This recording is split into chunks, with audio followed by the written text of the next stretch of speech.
Islam diajarkan yang tetap mengalir itu adalah ekonomi. Idza matal insan, kalau manusia mati, inqata, putus. Ibu rajin baca Yasin, setelah meninggal dunia putus. Kalau ada ibu sudah mati baca Yasin, kami pun kabur. Bapak sholat duha, sholat tahajud, sholat witir, sholat duha, sholat tahajud, sholat witir, qabliyah, ba'diyah, sholat isyraq, sholat awabin, sholat sunat tasbih, meninggal dunia putus. Tapi amal duit tak putus. Apa dia? Shadaqatun jariyah. Makanya ibu bapak kalau sayang sama diri, pembebasan masjid tanah 1 meter 500.000, belikan 5 meter 2,5 juta. Itulah yang menolong di hadapan Allah Subhanahu Wa Taala. Adapun yang lain tinggal. Oleh sebab itu lagi-lagi ekonomi. Kenapa naik anggota legislatif pecandu narkoba? Kok bisa naik?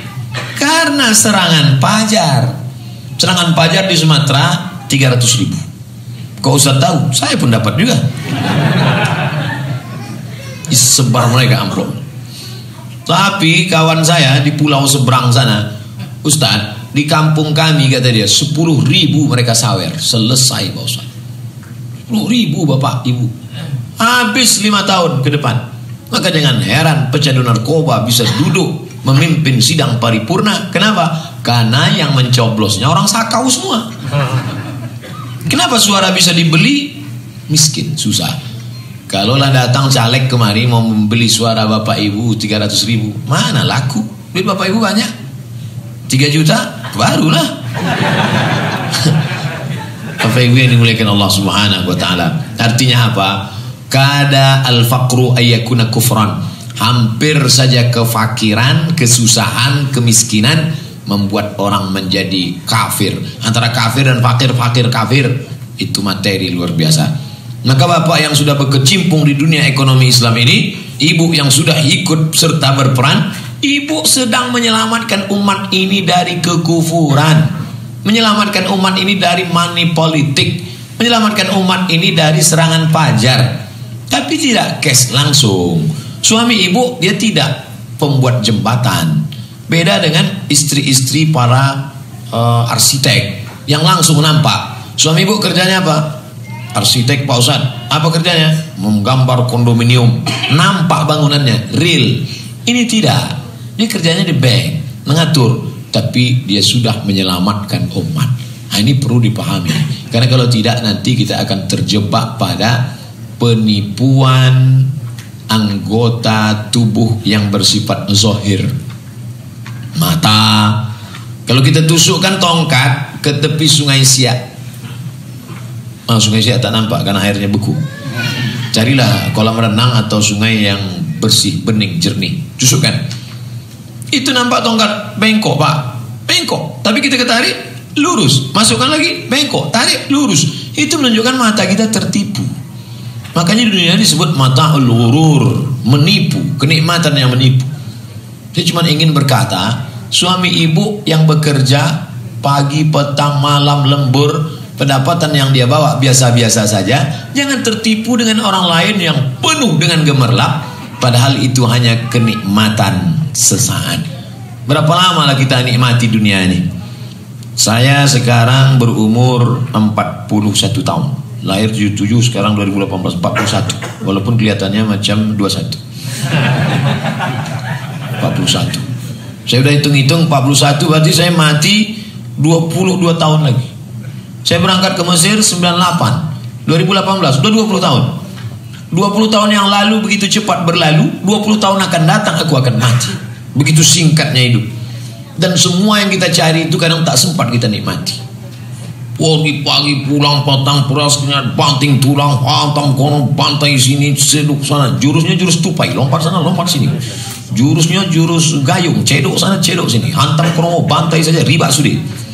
Habis semuanya. Tak penting halal haram. Begitu diperoleh pun tak bisa dinikmati, tak sempat nikmati. Penuh meja makan. Oh Pak, ini kepitingnya sudah kolesterol. Ini teh manisnya sudah diabetes mellitus. Ini empingnya sudah asam urat. Makanan saya mana? Udah semua Pak. Ada satu yang belum tadi datang. Apa dia? kentang rebus tak pakai garam. Kalau kebetulan makanan bapak ibu itu jangan tersinggung. Beberapa orang dengar ceramah saya tersinggung, balik langsung mati. Bukan saya hebat, enggak. Memang ajalnya udah sampai. Makanya saya di awal-awal saya nasihatkan, kalau tak kuat-kuat jantung balik aja lah. Bapak ibu, ada ustadz itu yang ceramah suaranya datar. Assalamualaikum warahmatullahi wabarakatuh. Jamaah sekalian, marilah kita sabar. Suami kita dilarikan orang sabar. Ada model itu, tapi saya tak bisa. Saya udah pernah saya coba, saya tiru ustadz-ustadz yang tenang. Jamaah sekalian, rupanya ceramah ini tak bisa kita buat-buat. Jadi saya kalau ada orang, ustadz kami dari kampus nih, terus tolonglah ustadz ajarkan kami public speaking. Mohon maaf, saya tak pernah belajar public speaking. Apa yang ada di otak saya itu saya cakapkan. Habis bahan berhenti. Ada pula ceramah tambahan. Bapak ibu yang dimuliakan Allah subhanahu wa ta'ala, artinya apa? Hidup yang sesaat ini, tapi jangan sampai tak mengejar dunia. Saya tak ingin setelah mendengar pengajian ini besok bapak tak masuk kerja. Kata ibu, bang kamu tak berangkat. Jangan kejar kali dunia ini adiknya. Apa yang kita kejar? Bukan itu maksud saya. Maksud saya kita tetap bekerja on time masuk, tapi jangan sampai kita merasa sedih melihat orang yang kenikmatannya begitu banyak. La tamuddanna ainaika ila ma mata'na. Jangan kau ulurkan biji matamu menengok orang-orang yang kami beri kenikmatan lebih, padahal sebenarnya itu bukan nikmat tetapi istidraj. Sholat tak pernah, puasa tak pernah, rezeki lancar, rumah besar, mobil besar, bini besar. Kan sakit hati kita. Aku yang sholat, kenapa dia yang mobil mewah? Sudahlah mobil mewah, cash pula.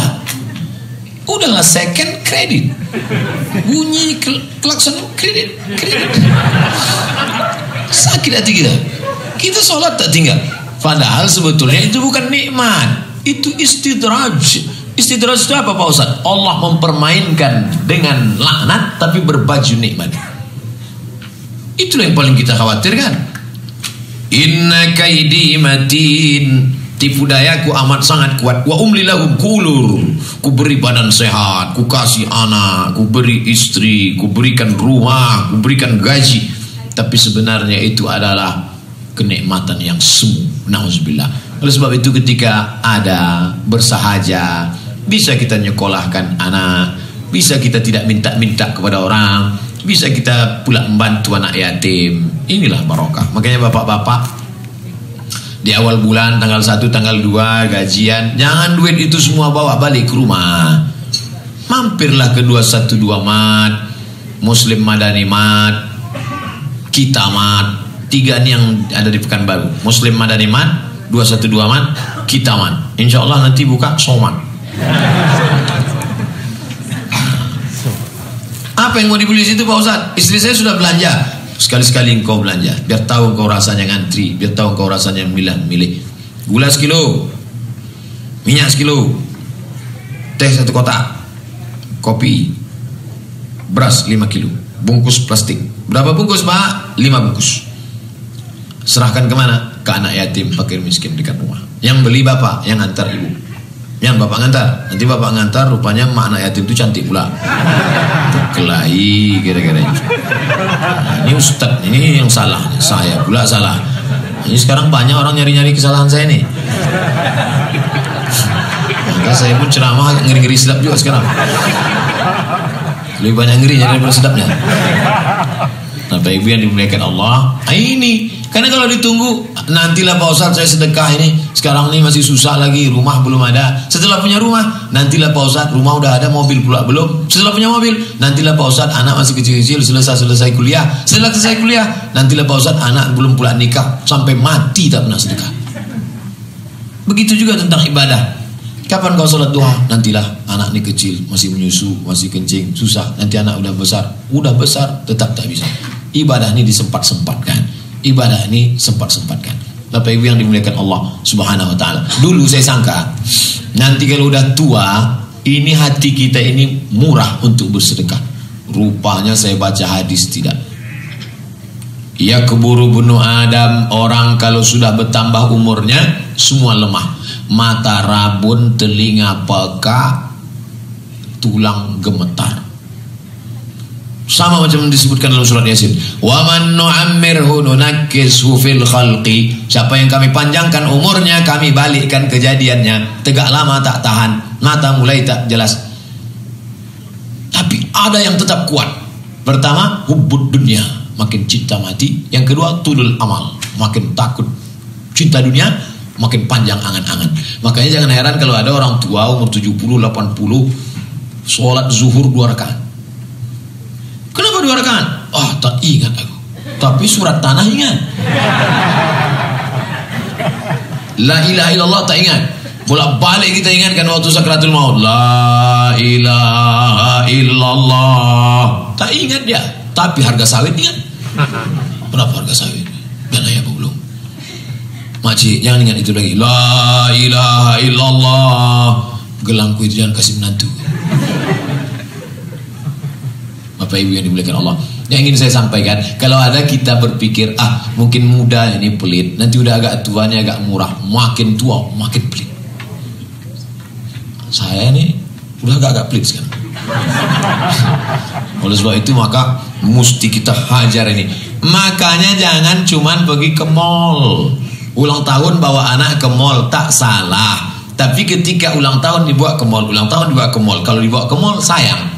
Terbentuk dalam otaknya, kalau dibawa ke mall sayang, dibawa rumah makan sayang, kalau dibawa ke danau sayang, dibawa ke bukit sayang. Kalau tidak dibawa berarti tak sayang. Bawa dia ke panti asuhan. Bapak nanti ulang tahun pernikahan, ya lagi cuman pergi ke sana pergi sini. Ulang tahun pernikahan pergi ke panti jompo. Kenapa kau bawa ke sini Adinda? Untuk melihat foto kita 20 tahun akan datang, Bang. Kulit abang nanti macam itu.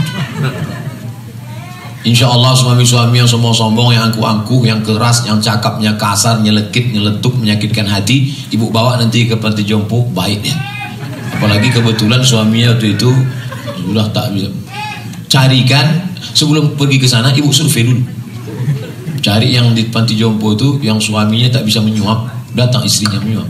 Bang makan ya, bawa ke situ. Bang nanti abang macam-macam. Iya kalau abang baik sama aku. Kalau abang baik sama aku suap nanti macam itu. Tapi kalau abang macam makan. Udah tua tak mati-mati pula.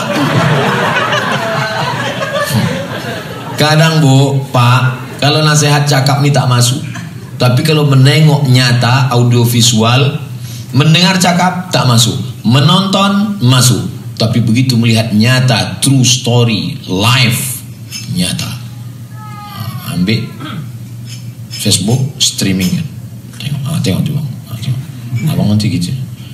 Tapi kalau ibu bapak baik dari sekarang, maka ibu itu pun baik juga nanti. Abang sabar ya, tak lama lagi 2 hari selesai ini. Kita akan ke sana. Siapa yang tidak akan melewati itu? Semua akan. Ini hidup ini kan proses. Saya kemarin diundanglah ke Air Molek. Saya tamat sekolah madrasah alias tingkat SMA di Air Molek Indragiri Hulu.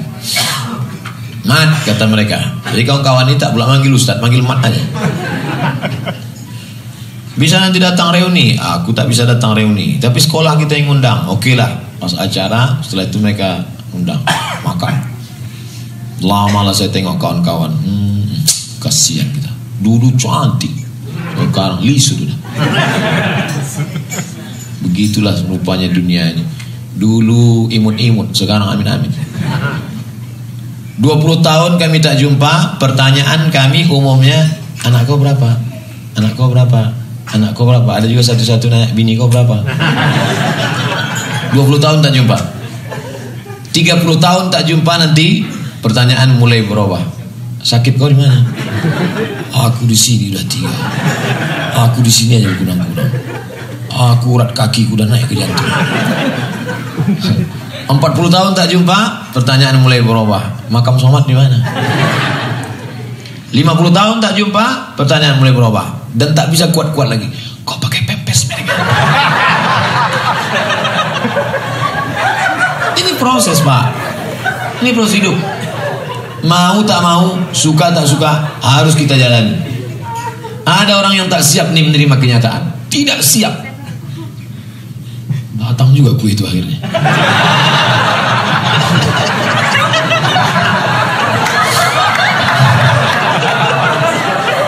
Terima kasih Mas.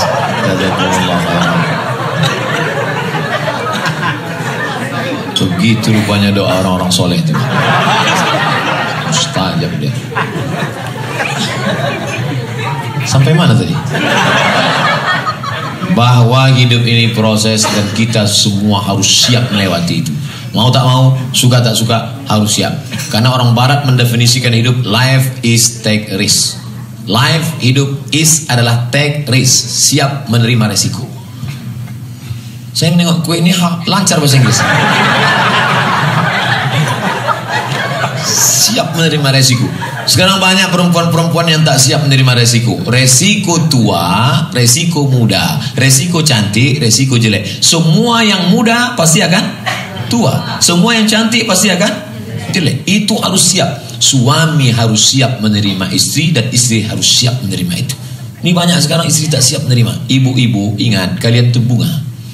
Tabiat bunga bagaimana? Kuntum, mekar, harum, wangi, layu, mati. Mana ada bunga tak layu? Tak layu, bunga plastik. Makanya sekarang banyak perempuan ingin tak layu-layu. Itu maka mukanya plastik aja sih. Dagu plastik, pipi plastik, hidung plastik. 2 bulan mancung, masuk bulan ketiga turun. Bulan keempat dagu pula turun, dagu turun, hidung turun. Pas macam Harry Potter. Tinggal ngambil sapu lidi lagi. Rupanya silikon plastik itu tidak mau menyatu dengan darah. Maka darah yang terinfeksi karena pakai silikon berubah membusuk menjadi nanah. Dan nanah itu tidak bisa disedot. Satu-satunya yang bisa membuang silikon di hidung dan di dagu dengan cara digunting. Tak ada cara lain. Saya bukan nakut-nakuti. True story, kisah nyata. Untung ada terapi lintah. Terapi lintah. Diletakkanlah lintah di hidung untuk menyedot nanah-nanah. Ini sengaja saya ceritakan supaya kue ini saya jangan makan. Yang lain kan tak selera lagi kan. Ditempelkan lintah 4 biji 3 biji untuk menyedot. Oleh sebab itu yang udah pakai apa boleh buat, banyak-banyak istighfar aja lah.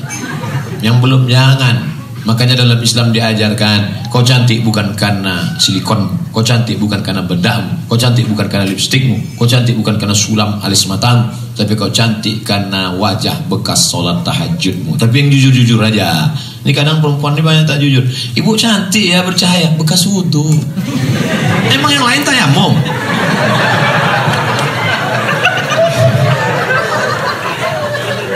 Apa ibu yang dimuliakan Allah Subhanahu wa taala? Ini harus siap menerima. Banyak laki-laki tak siap menerima istrinya keriput. Akhirnya tahu sendirilah, mobil kalau remuk kan tebal dempulnya. Dipasanglah bedak 2 inci. Iya kalau acaranya di hotel berbintang AC-nya. Kalau di bawah terpal AC mati. Lunturlah dempul. Meleleh. Ustaz sudah bolak-balik ngasih tahu itu alis. Ini alis kan? Alis jangan dicukur. Tidak cukur Pak Ustaz, merapikan aja sedikit. Tangan menggeletar, hilang. Dia pun takut. Tak mungkin hilang sebelah kan? Hilang kan dua-duanya. Kawan yang bolak-balik nelpon, gimana? Kita berangkat jam berapa? Udah mau 5:30 ini. Gimana? Untung ada spidol white pun. Salah pasang. Sampai di tempat acara rendang tuh pedas, kipas pula tak hidup. Meleleh white botol. Ambil tisu kan. Panas jeng ya, iya. Panas. Kawan senyum, awak senyum. Kenapa kawan ini ramah-ramah semua? Rupanya ini ketawakannya kita. Oleh sebab itu maka ini yang saya ceritakan ini bukan mengada-ngada, tidak. Kalau kebetulan ada di ruang ini, saya terus terang tak pandai sindir-menyindir. Bapak Ibu yang dimuliakan Allah Subhanahu wa taala, ini semua yang kita hadapi, semua yang kita jalani ini adalah kesiapan kita untuk menjalani hidup dan sampai masanya kita akan berakhir menghadap Allah SWT. Yang kita inginkan apa? Anak-anak itu makan halal, sekolahnya baik, hafal Quran, syukur-syukur 30 juz. Tak bisa juz 30 punya gila. Kemarin saya datang kawan update status. Aku bersama anak dari Bengkalis penghafal Quran 30 juz. Saya penasaran, di mana dia? Di Hotel Presti. Oh, habis subuh langsung saya ke sana. Ngambil barokah 8 tahun. 8 tahun 30 juz, anak Bengkalis. Namanya Anissa Zahra. Langsung saya ke hotel, mana anak yang hafal Quran itu? Rupanya orang sudah ramai mau ngajak foto-foto. Anak itu tak ada. Akhirnya anak itu pun keluar, saya tanya lah, gimana nak? Ada pula kakeknya di situ. Gimana dia bisa hafal, Pak? Rupanya anak ini sejak lahir sampai 8 tahun di kamarnya tak putus MP3 Al-Quran. Patutlah dia hafal. Ibu-ibu sekarang pas masuk dalam kamar lagu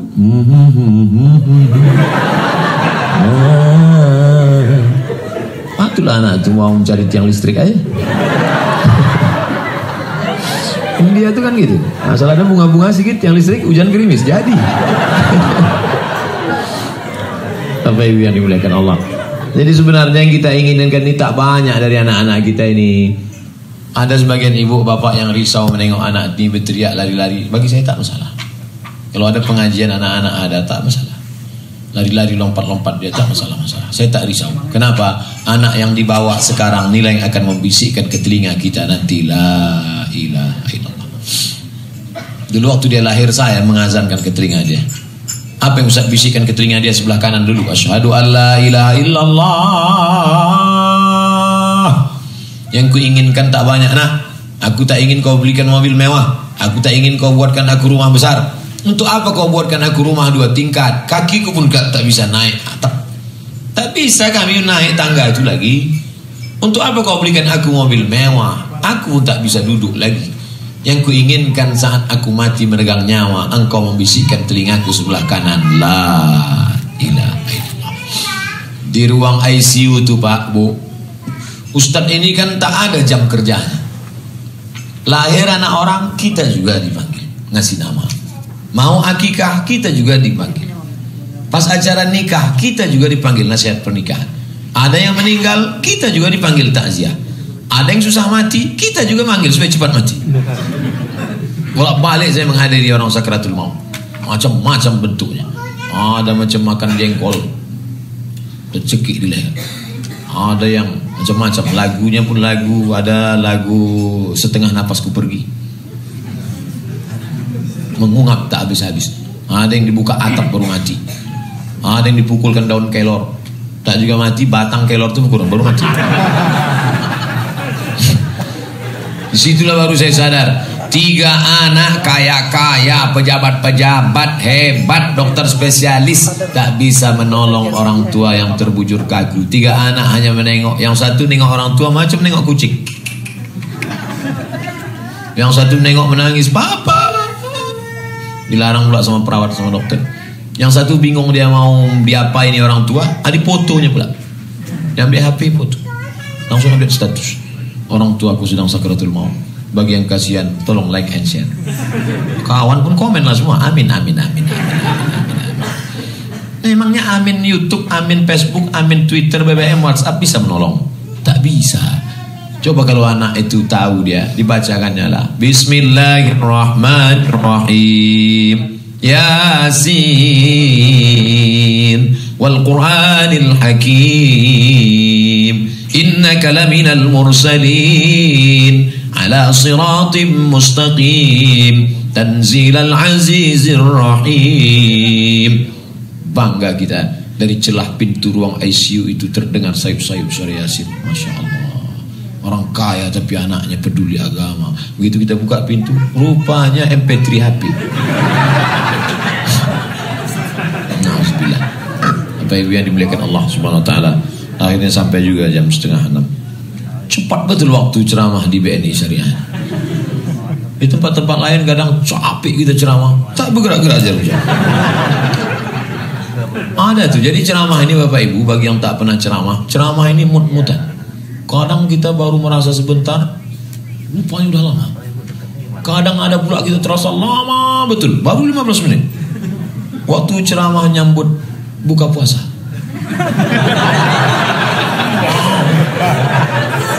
Garuk kepala jamaah itu. Selesai berbuka, lama-lama terdengar juga azan. Allahu Akbar, Allahu Akbar. Allahumma barik lana fima. Belum Pak Ustaz, HP Samsung. Rupanya di setelnya jam Jakarta. Selesai azan Pekanbaru, kami pun makan. Lalu saya bilang, Pak, tadi saya lama betul saya rasa ceramah di sini, Pak. Apa kata Bapak? Lama Ustaz rasa? Iya, kami lebih lama lagi. Jadi di BNI Syariah ini terasa saya pelong saja menyampaikan. Masa ngobrol-ngobrol cerita saja. Karena Bapak Ibu yang mendengar ini hatinya terbuka karena Allah SWT. Saya dalam perjalanan ceramah yang pernah paling cepat ceramah di Jalan Sudirman, nama tempatnya tak boleh sebutkan, menjaga kode etik, 5 menit. 5 menit saya ceramah, langsung saya tutup. Demikianlah tausiah ini, terima kasih, salam, langsung saya turun. Lu kejar panitia, cepat kali Pak Ustaz. Ustaz marah ya, Ustaz tidak, saya bilang. Lalu kenapa? Saya sedang ceramah, orang tuh selfie di belakang.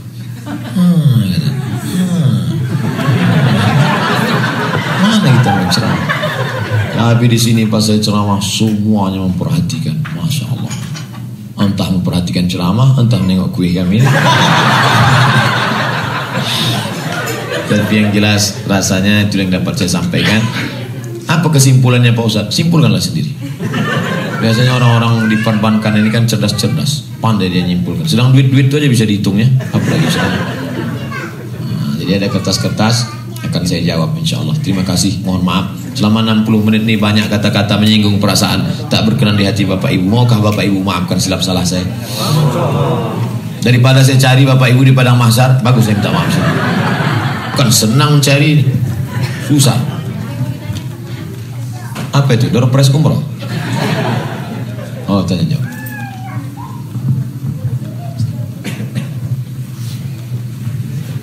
Boleh tanya duluan Ustaz? Assalamualaikum warahmatullahi wabarakatuh. Alhamdulillah Ustaz sudah hadir bersama-sama kami di keluarga besar BNI Syariah beserta nasabah Ustaz. Tadi terpikir terkait dengan sakaratul maut Ustaz. Ya kan kadang-kadang kalau orang tua sakit dan masuk rumah sakit kan tidak bisa pada posisi sakaratul maut itu, kita kadang-kadang dibatasi untuk bisa hadir di orang tua itu Ustaz. Mungkin ada usulan yang terbaik Ustaz. Kebetulan kakak emak saya di rumah sakit awal bros dulu, itu lama, lebih sebulan.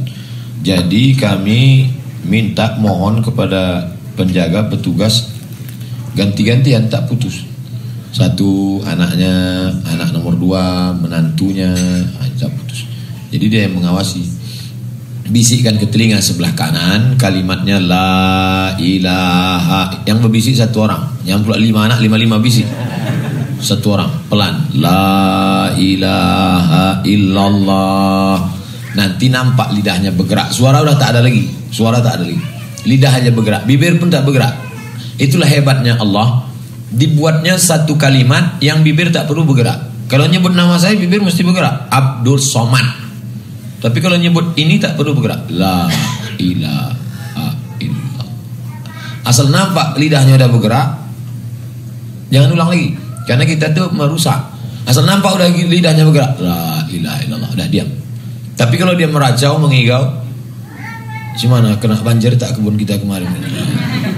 Lah, ulang balik sampai akhir kalamnya la ilaha illallah. Tapi na'udzubillah, kebetulan di rumah sakit yang sebelah ekstrim segala macam. Gimana lah caranya Pak Ustaz? Inilah yang kita khawatirkan. Kita khawatirkan pas tak ada tuh datang orang memakaikan earphone, dipakaikan lagu-lagu religi. Udah banyak yang mengalami.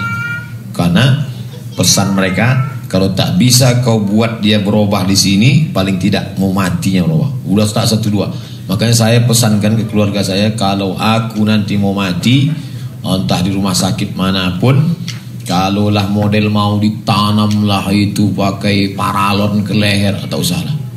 Tak usah bawa aja, ikhlaskan aja mati. Dan kalaulah tak boleh kalian, tak boleh Ustaz Somad bisikan, biarkan di dalam, bawa balik ke rumah. Saya wasiatkan dari sekarang, bawa balik ke rumah, biar mati di rumah. Bisikan, khawatir kita, na'udzubillah. Di saat yang sulit itu kita perlu. Yang lain itu jangan diam, baca Yasin. La tuqra'u fi amrin asirin illa yassarahullah. Tidak ada perkara yang susah, sulit sakratul maut, kalau dibacakan surat Yasin maka dimudahkan. Begitu dalam tafsir Ibnu Katsir. Tafsir Ibnu Katsir, tafsir Ahlus Sunnah wal Jamaah.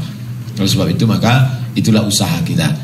Lebih daripada itu, la yukallifullahu nafsan illa wus'aha. Pikir baik, buat baik, niat baik, insyaallah Allah kasih yang baik. Makanya di mana-mana majelis saya selalu minta. Saya tak minta request banyak-banyak. Doakan Ustaz Somad mati dalam keadaan husnul khatimah. Itu yang kita minta. Jangan pernah berhenti solat. Allahumma khtim lana bi husnul khatimah wa la takhtim alaina bi su'il khatimah. Kira-kira Pak Ustaz waktu kita sedang koma itu apa yang datang? Mana saya tahu? Saya tak pernah koma. Tapi ada salah satu panitia tabligh akbar koma. Kemarin halal bihalal Idul Fitri kemarin. Jadi bapak ini koma. Kata dokter rumah sakit Jakarta, bawa saja pulang, tak ada harapan hidup. Menangislah sudah semua tetangga, anak istri, karena udah tak ada harapan hidup. Begitu pas mau dibawa pulang, duduk dia. Semua heran, dokter pun heran. Kenapa bapak duduk? Apa yang terjadi waktu koma tadi? Waktu saya sedang koma itu tiba-tiba datang orang bertanya ke saya, kapan tabligh akbar? Siapa yang datang? Ustaz Somad. Kata dia, saya datang waktu dia sedang koma itu. Saya pun heran, saya tak pernah datang, saya di Pekanbaru. Saya datangilah dia, saya tanya, Pak, betul bapak waktu koma itu melihat saya? Iya, kata dia. Apa kata saya waktu itu? Kapan tabligh akbar? Lama saya mikir, kok saya yang datang? Saya mikir-mikir, saya tanya, bapak sering dengar ceramah saya? Setiap mau tidur malam ceramah Ustaz saya tonton. Dari kantor kalau mau tempat kerja, mau ke rumah, apa yang bapak? MP3 Ustaz terus. Baru saya paham. Berarti waktu kita sedang koma, yang datang itu adalah yang selalu kita lihat dan selalu kita. Bayangkan kalau dia selalu nonton sinetron Korea. Kira-kira siapa yang datang waktu koma itu?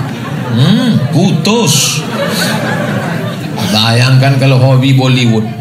Datanglah Mithun Chakraborty, Sanjay Dutt, Amitabh Bachchan, Rani Mukherjee, Coach Kotaki, Kyahal Hetiki. Oleh sebab itu maka Bapak Ibu yang selama ini berzikir, teruslah berzikir. Apa zikir Ibu? Subhanallah, subhanallah. Lanjutkan. Apa zikir Bapak? Alhamdulillah. Lanjutkan. Apa zikir adik? Allahumma sholli ala sayyidina Muhammad. Lanjutkan. Zikir itulah yang menolong kita nanti waktu sakaratul. Laki tak menolong. Mana ada laki menolong? Laki itu nengok. Kapannya matinya ini gitu. Tak semua gitu.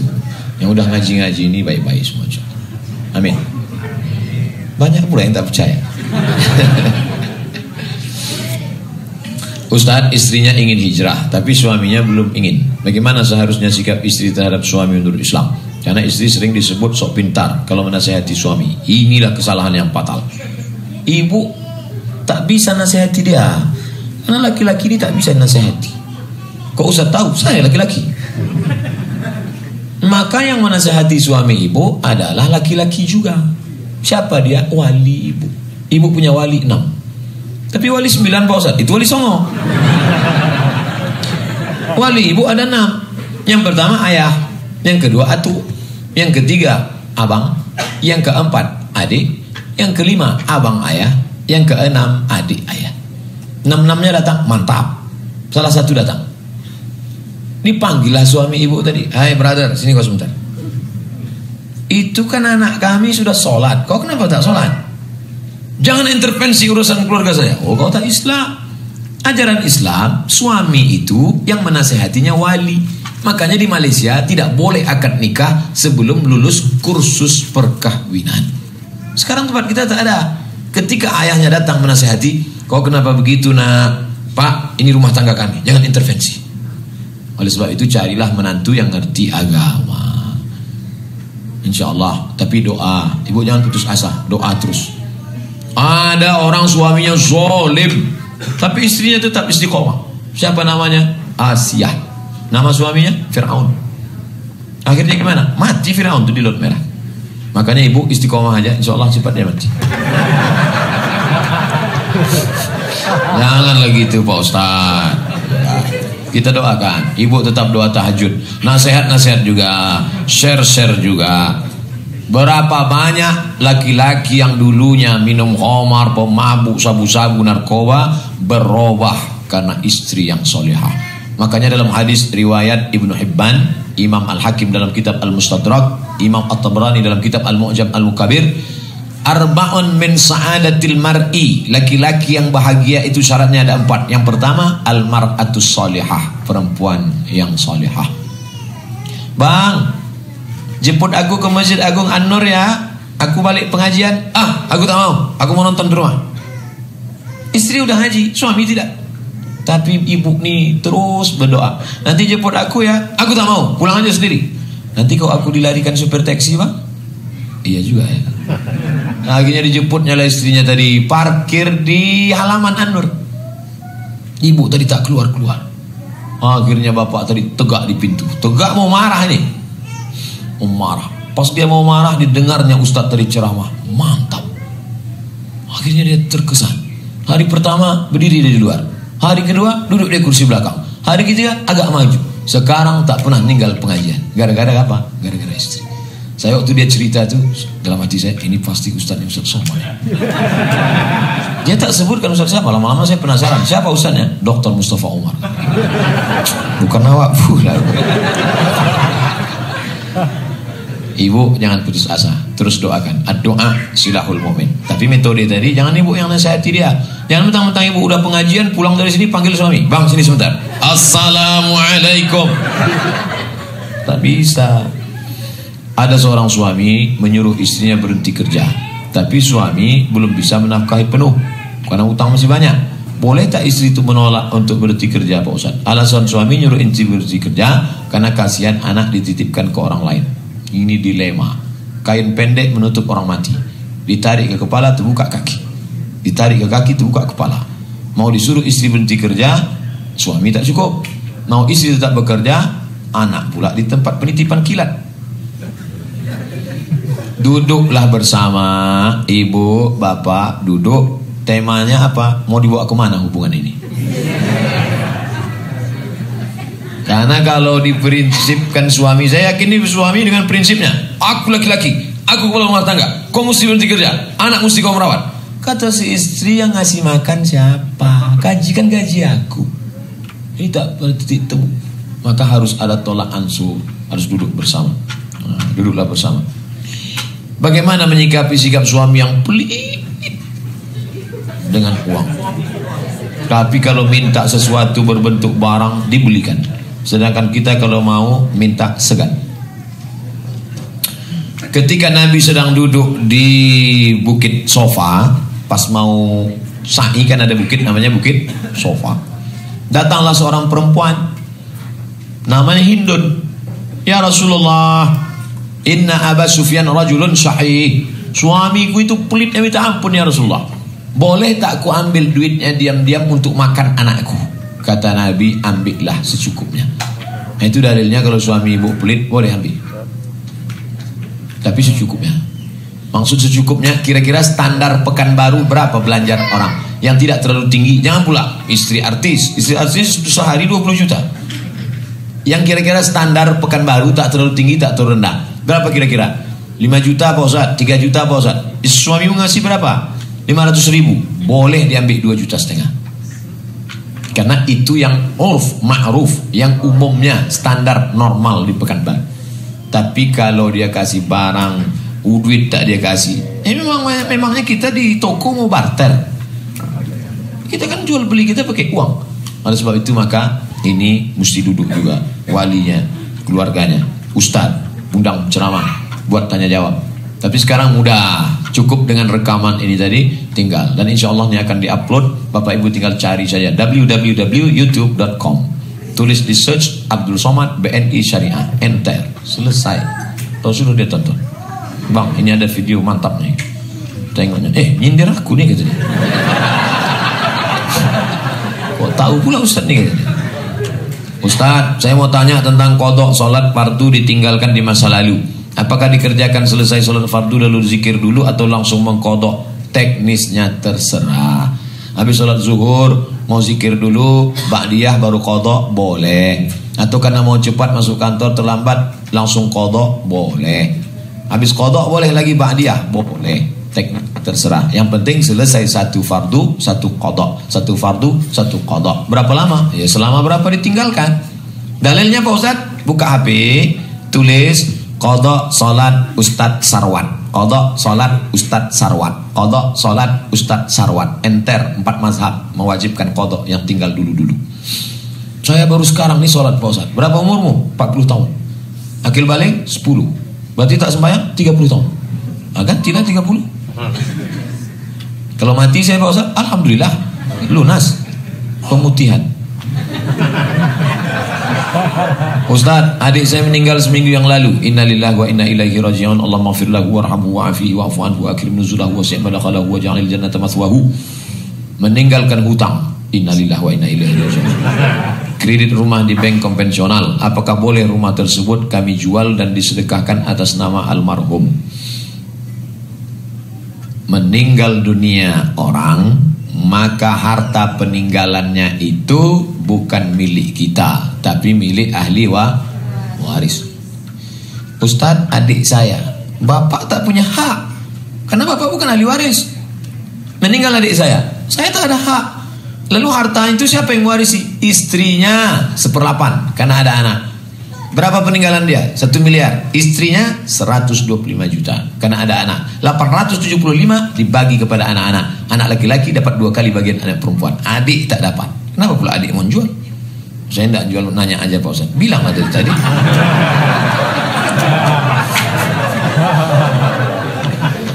Jadi jangan asal main jual-jual aja. Jadi boleh kami jual Pak Ustaz? Boleh jual. Nanti hasilnya dibagi dulu ahli waris. Setelah itu baru ceramahkan ahli waris. Hai istri, hai anak laki-laki, hai anak perempuan, ini harta ayah kalian kan? Ya, sayang kalian sama ayah kalian tuh, sayang, sedekah kalian. Kemana kami sedekah? Itu ada menara masjid belum siap, Masjid Raudhatus Sholihin. Kalian sumbang berapa sak semen sana, berapa batu bata. Kenapa masjid itu yang Ustaz rekomendasikan? Saya meletakkan batu pertamanya. Sampai sekarang tak siap-siap. Saya pun malu ceramah ke situ sekarang. Ustaz, apa hukumnya bagi wanita yang bekerja dan ke kantor? Ada orang mengatakan perempuan pakai parfum itu haram. Akhirnya perempuan tadi pun tidak pakai parfum. Pokoknya asal dekat sama dia ingat buang bombay. Padahal ada hadis lain yang mengatakan man akala basalan aw thawman falyatazil masjidana. Siapa yang makan bawang jangan dekat-dekat masjid kami. Artinya Nabi tak suka bau busuk bau. Jadi kalau mau memakai harum-haruman hanya sekedar menghilangkan bau, hukumnya boleh. Yang tak boleh itu dipakainya parfum, dipakai di halaman masjid, hilang bacaan imam. Begitu tercium imam, wala na'budu ma'abattum wala antum ma'abiduna ma'abud wala na'budu hilang simpang lakum dinukum waliyad. Itu tak boleh. Karena kalau perempuan itu lewat pakai harum semerbak yang terlampau, itu laki-laki itu di otaknya maaf cakap, itu yang disebut dengan zina fikiran. Tapi kalau hanya sekedar menghilangkan bau, tak apa-apa. Ini masalah parfum. Masalah solek, Pak Ustadz, boleh tak saya pakai bedak? Warna bedak ini warna kulit. Karena kalau saya tak pakai bedak, saya habis sakit, pucat. Banyak pegawai kantor tuh pucat nengok saya, disangkanya saya sundel bolong. Lalu dipakainya bedak warna kulit, hanya sekedar warna normal saja, maka boleh. Tapi kalau sampai berlebih-lebihan, la tabarrujna tabarrujal jahiliyatil ula, jangan bersolek-solek jahiliyah, jangan memakai pakaian sempit, jangan pakai gelang kaki. Tak boleh pakai gelang kaki. La yadribna bi arjulihinna, pakai gelang kaki waktu melangkah kerincing. Kalau ada di sini perempuan pakai gelang kaki, lewat dia, semua jamaah tak nengok saya, nengok dia semua. Tak boleh. Tak boleh naik ke atas macam punuk onta. Kalau hanya sekedar diikat pakai karet tak apa-apa. Ibu rambutnya panjang, diikatnya, mau muncul sedikit, tak apa-apa. Karena kalau tak diikat, rambut panjang, tak diikat. Pas buka jilbab, maju di ke depan, pingsan suami ibu. Sangkanya nyiblorong. Oleh sebab itu maka yang wajar boleh. Sempit tak boleh. Pakai rok sempit. Pakailah baju kurung Melayu yang panjang. Ini kadang baju ini panjang, di pinggang pula diikat. Makanya ada kawan saya dosen di UIN, di dalam tasnya itu gunting. So nampaknya mahasiswi pakai ikat pinggang, pakai sini. Pengguntingan pita. Nah, oleh sebab itu jangan sampai. Kalau kita pinjam uang untuk keperluan modal usaha dan kita diberi fee, apakah itu riba? Riba. Ustaz Somad pinjam duit 100 juta, nanti saya bayar 110, riba. La ta'kulur riba adhafan mudha'afa. Janganlah kau makan riba berlipat ganda. Alladzina ya'kuluna riba la yaqumuna illa kama yaqumul ladzi yatakhabbathu syaitanu minal mas. Orang yang makan riba nanti bangkit dari kubur macam bangkit dari kerasukan setan. Bahasa Jawanya kesambet, bahasa Melayunya tersapu. Nauzubillah. Bank-bank asing swasta memiliki usaha syariah. Pemilik modalnya adalah non-muslim, pihak asing. Bagaimana menurut Pak Ustaz? Nabi bertransaksi dengan non-muslim. Ketika Nabi meninggal dunia, maka bajunya murtahanun. Dir'uhu marhunatun. Baju besi Nabi hilang tergadai. Pas dicari-cari mana baju besi Nabi, rupanya di tangan orang Yahudi. Nabi memberikan bajunya dan meminjam. Itu namanya gadai, rahan namanya dalam fikih. Itu menunjukkan kita boleh bertransaksi dengan non-muslim dalam masalah bisnis, dalam masalah silaturahim tetangga, dalam masalah sekantor. Tapi kalau sudah dalam masalah akidah, wala ana abidu ma'badtum wala antum abiduna ma'bud lakum dinukum wadiyadi. Jadi jangan pahami agama Islam itu ekstrim. Kalau sudah beda agama, halal darahnya, pancung kepalanya, larikan anak gadisnya. Ini bukan ajaran Islam ini. Ini ajaran siapa ini? Maka kalau ada orang yang dilihat bukan modalnya milik siapa, tapi yang dilihat adalah sistemnya. Bank Rakyat di Kuala Lumpur. Kalau kita Bank Rakyat Indonesia, dia tidak, Bank Rakyat. Saya diundang ke sana ceramah. Sampai saya di Bank Rakyat, sampai hatilah orang Bank Rakyat nih ngundang saya. Di mana-mana saya cerita Bank Syariah. Ini Bank Rakyat, ini konvensional. Pas sedang duduk-duduk, mohon maaf Ustaz Somad, Bank Rakyat ini konvensional, kata dia. Habislah sekali nih ceramah pula di bank konvensional. Tapi sudah berubah menjadi syariah. Orang Cina, orang Keling, orang Konghucu, orang Hindu percaya kepada bank syariah. Karena keuntungan, karena amanah, karena keyakinan, karena. Jadi yang diputar itu modal orang Hindu, modal orang Buddha. Tidak masalah duitnya dari mana, tapi yang dipakai sistem. Duitnya duit orang Islam, sistemnya sistem riba, haram. Duitnya duit orang non-muslim, sistem yang dipakai sistem syariah, halal. Nah itu dia hebatnya. Maka kalau bank syariah kita ini maju, maka insya Allah prinsipnya kan di mana ada gula di situ ada semut. Di mana ada keuntungan, di mana ada garansi jaminan, di mana ada, maka orang akan beramai-ramai investasi. Nah, oleh sebab itu maka perlulah kita melihat tetangga kita, sahabat kita Malaysia, bagaimana bank rakyat itu bisa maju. Tak perlu malu untuk mengambil al-haqqu al-hikmatu dhallatul mu'min. Hikmah ilmu milik orang beriman. Aina wajadaha fa huwa ahaqqu biha. Di mana saja dia dapat, maka dia berhak untuk mengambilnya. Jadi tak ada salahnya jalan-jalan studi banding. Cuman kalau studi banding ini memang betul-betul ngambil itu, bukan mau foto-foto di Twin Tower aja. Bapak Ibu yang dimuliakan Allah Subhanahu wa taala, itulah yang dapat saya sampaikan. Tausiah 60 menit, menjawab pertanyaan 20 menit. Sisanya kita berdoa kepada Allah Subhanahu wa taala. Ala hazihi niyyah wa kulli niyatin salihah. Al-Fatihah. A'udzubillahi minasyaitonir rajim. Bismillahirrahmanirrahim. Alhamdulillahirabbil alamin arrahmanir rahim maliki yaumiddin. Iyyaka na'budu wa iyyaka nasta'in. Ihdinas siratal mustaqim, siratal ladzina an'amta 'alaihim ghairil maghdubi 'alaihim waladdallin. Amin. Allahumma barik lana fi arzaqina. Berikan berkah pada rezeki yang Kau titipkan pada kami ya Allah. Barik lana fi auladina. Berikan berkah pada anak-anak kami, jadikan mereka para penghafal Quran ya Allah. Allahumma dafa'na al-ghala wal waba wal fahsya wal riba wal zina wal munkar. Selamatkan keluarga kami, anak kami dari malapetaka, bencana, riba, zina, narkoba, perbuatan keji dan munkar. Allahumma barik lana fi kulli ma a'taitana. Semua yang kau berikan pada kami, nikmat sekecil-kecilnya, jadikan dia sebagai amal soleh untuk kami ya Allah. Allahumma wafiqna lima tuhibbu wa tardah. Bimbing hati kami supaya senantiasa kami ini beramal dengan amal yang kau cintai dan kau sukai ya Allah. Wa karrih ilaina al-kufra wal fusuq wal isyan. Tolong hati kami ini supaya benci kepada perbuatan buruk, kepada perbuatan maksiat. Jangan sampai hati kami justru suka kepada perbuatan dosa. Allahumma a'inna, tolong kami ala zikrika, supaya hati kami senantiasa berzikir mengingatmu, baik dalam keadaan lapang maupun sempit. Wa syukrika, selalu kami bersyukur atas nikmatmu, baik nikmat itu banyak maupun sedikit. Wa husni ibadatik, buat kami senantiasa beribadah dengan ibadah yang terbaik ya Allah. Rabbana fir lana dzunubana, ampunkan dosa kami, wali walidaina, kedua orang tua kami, wali masyayikhina, ustaz-ustaz, tuan-tuan guru kami, wali man hadarana, semua yang hadir di majelis ini, ampunkan dosa-dosanya ya Allah. Bil khusus saudara kami yang baru saja meninggal dunia, Allahumma ja'al qabrahum rawdatan min riyadil jinan, jadikan kuburnya salah satu dari taman surgamu ya Allah.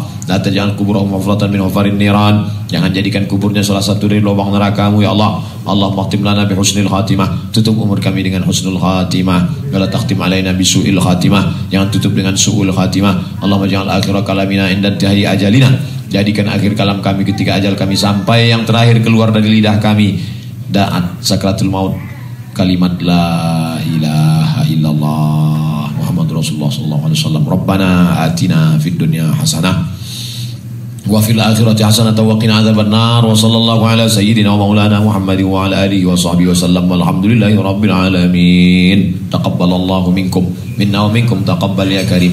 Terima kasih perhatian Bapak Ibu. Mohon maaf segala silap salah, kata-kata menyinggung perasaan tak berkenan di hati. Wassalamualaikum warahmatullahi wabarakatuh.